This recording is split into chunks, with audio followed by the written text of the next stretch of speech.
And now, it's time for another Dice Tower review with Tom Vasel.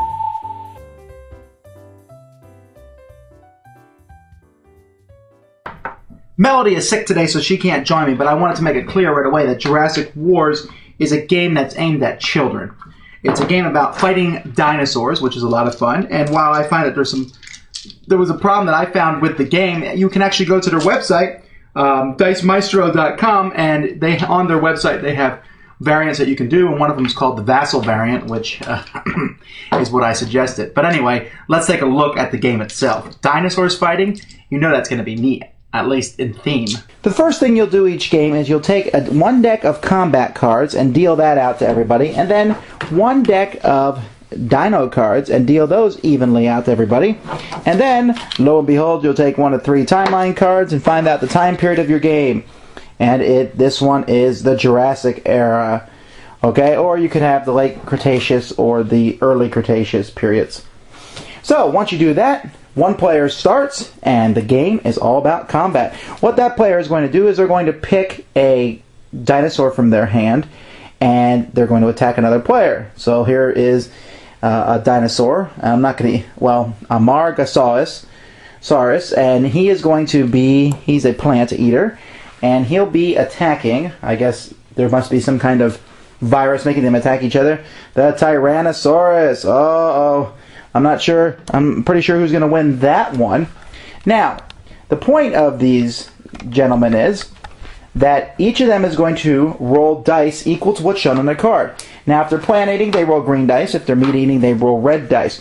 Green die have a hit on 2 sides, while the red dice for the meat eating carnivores have it on 3 sides. So, Tyrannosaurus Rex rolls 3 hits. Not good. The other guy rolls 1 hit. 3 minus 1 equals 2. So the green guy loses 2 dice. Does he have any dice left? No, he's dead.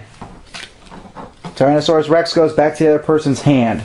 And that's basically, and then the other person attacks. So he brings out the Ankylosaurus, and they're going to attack this gentleman. Okay, so now we got 4 green dice on 2 red die. Now, in this combat, I guess I should hasten to say that the lower person will roll first, as that may or may not matter. But here we go. We roll. The red person has 1 hit, and the green also has 1. So it's a tie. So we re-roll. The green rolls, gets 2 hits. The red rolls, gets 2 hits. Still a tie. Red rolls, no hits. Green rolls, 3 hits. Red's dead. Now, let's say you had only killed 1 die of the other person. You take away 1 of their dice, and then you roll again. You battle until the person's dice are dead. Once all your dinosaurs are gone, you've lost the game. Of course, you can always help yourself out in combat by playing a combat card. For example, this one, Blood. Add 1 to the hits on the first throw of combat. And remember I said at the beginning, you get to, you look at the timeline. If you happen to have a dinosaur that matches that timeline, let's say, for example, I am fighting here with the Apatosaurus. He's from the Jurassic era, and we're playing in the Jurassic period. Instead of 3 green dice, he would get 4. You can only ever have 4 maximum green dice, and you can only ever have 3 maximum red dice. And so you continue to fight until only one person has any dinosaurs left in their hand. That person is the raw winner. I've said it before, and I'll say it again. Dice Tower, we like dice. We like rolling dice, that's why we have them. So there's some fun in this game, and kids certainly seem to enjoy it. My problem as an adult was I did not like how we dealt out the dinosaurs, because some of the dinosaurs are just obviously more powerful than other ones. And so I would have preferred a more even distribution, and so that would add some strategy to the game as to when you play your weak dinosaur, when do you play your strong one. Look what your opponent threw, what are you going to throw? But other than that, it's basically roll, try to eat the other person, play your combat cards at the right time. It's a very, very, very light game. And it has player elimination, but it's quick enough, I don't see that that really matters. So it's fun, but again, it definitely has a specific audience.